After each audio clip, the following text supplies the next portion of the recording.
You know, looking back on it all now, with the leaves turning that golden hue again this fall, I can't help but shake my head at how a simple slice of heaven like my family's old homestead in Willow Bend turned into this wild saga of neighborly spite, environmental mishaps, and sweet, undeniable justice.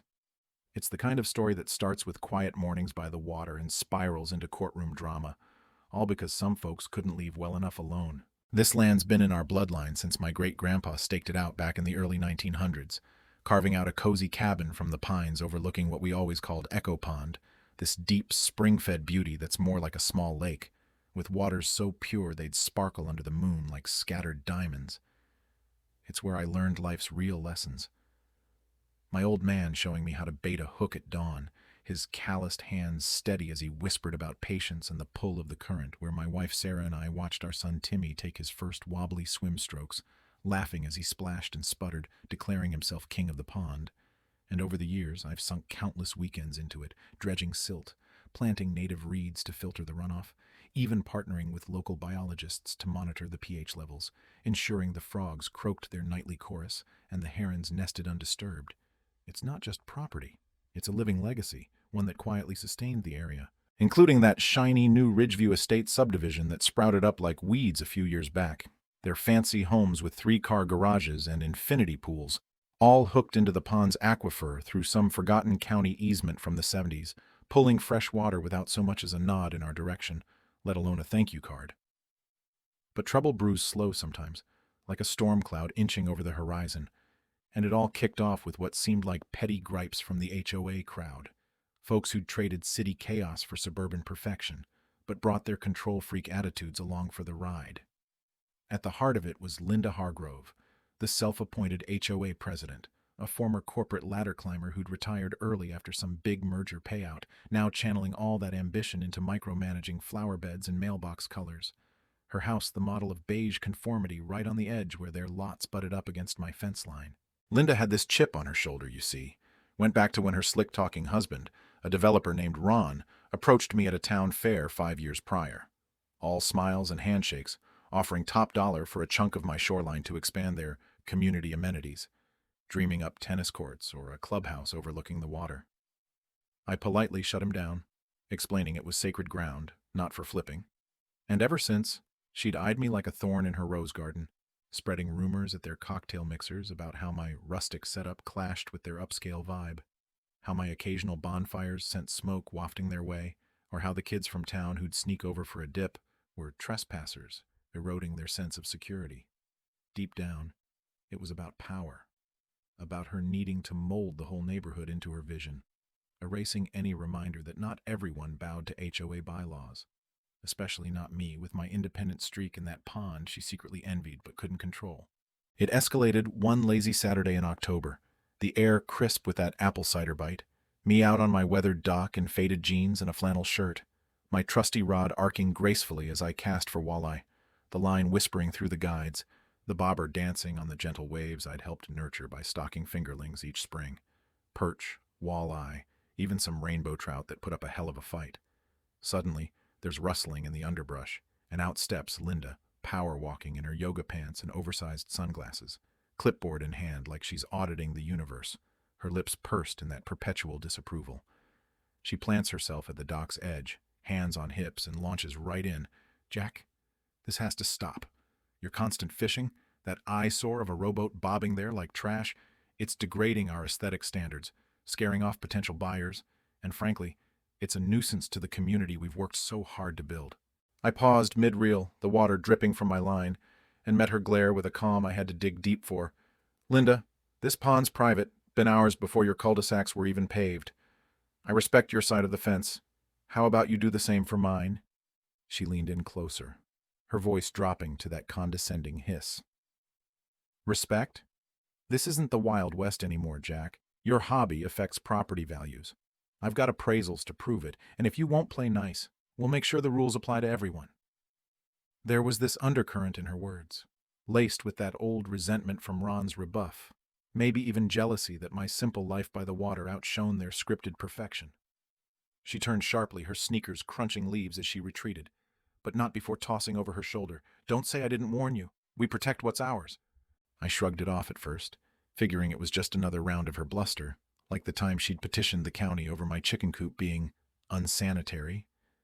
But a week later, the pond started showing signs. First, a faint, oily film on the surface, catching the light wrong, then that acrid smell wafting up, like bleach mixed with fertilizer. And worst of all, the fish surfacing belly up in clusters, their eyes glassy, scales peeling. My gut twisted as I scooped samples into jars, driving them straight to the independent lab in town, the tech there shaking his head over the results, spiked with industrial-grade herbicides and aggressive algae promoters, dosed at levels that could sterilize a reservoir. Clearly no accident, but a calculated dump, the kind meant to wipe out life and force a shutdown. It didn't take Sherlock-level sleuthing to point fingers.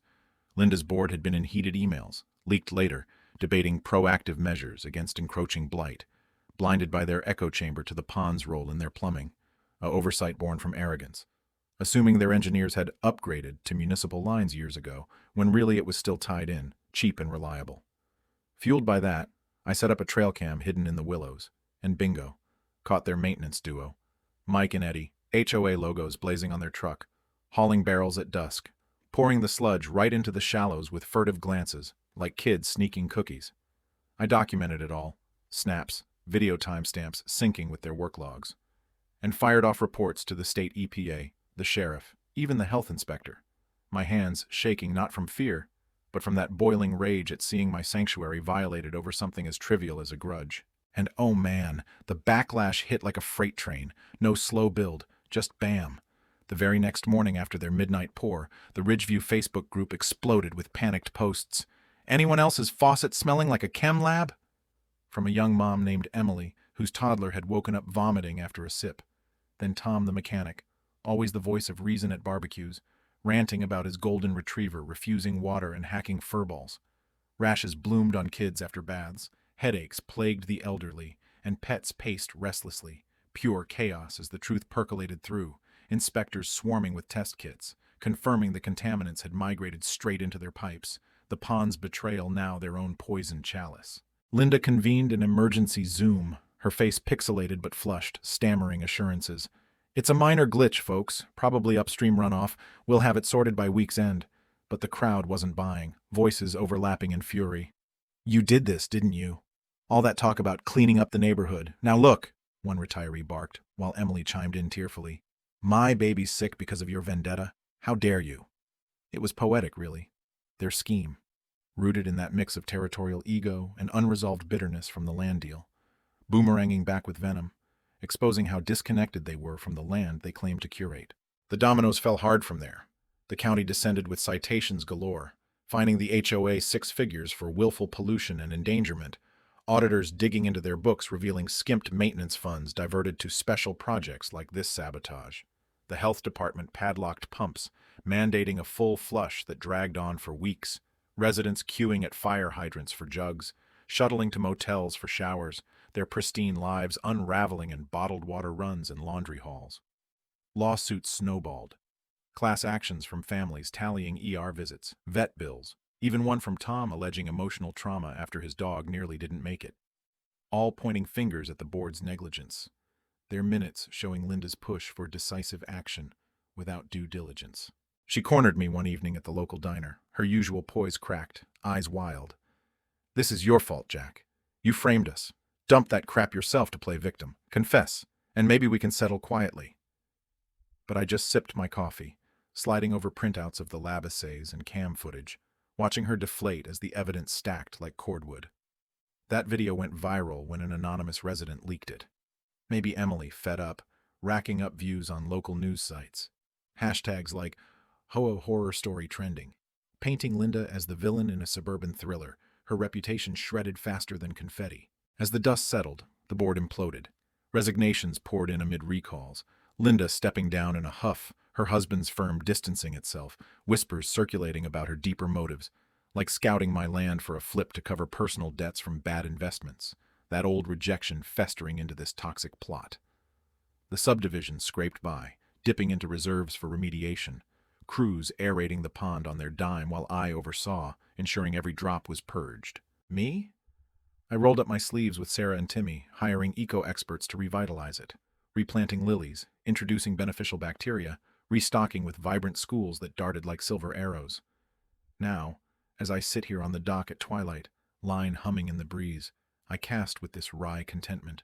The waters murmur a reminder of resilience, how their bid to eclipse my peace illuminated their own flaws, a tale that lingers like fog over the surface, making me ponder if bridges could have been built sooner, or if some divides are just fated to crack wide open. Yet it leaves me wondering, in those quiet moments when the fish aren't biting, was this karma's clean sweep, or could a sit-down over coffee have diffused the bomb before it blew? Have you tangled with overzealous neighbors, HOA bullies, or land disputes that escalated into absurdity? Spill in the comments, what's your take on justice versus revenge, or when community crosses into control? If this hit home, smash that like button, share your own wild stories, and subscribe for more raw, real-life yarns that unpack the messiness of human nature. Let's keep the conversation flowing.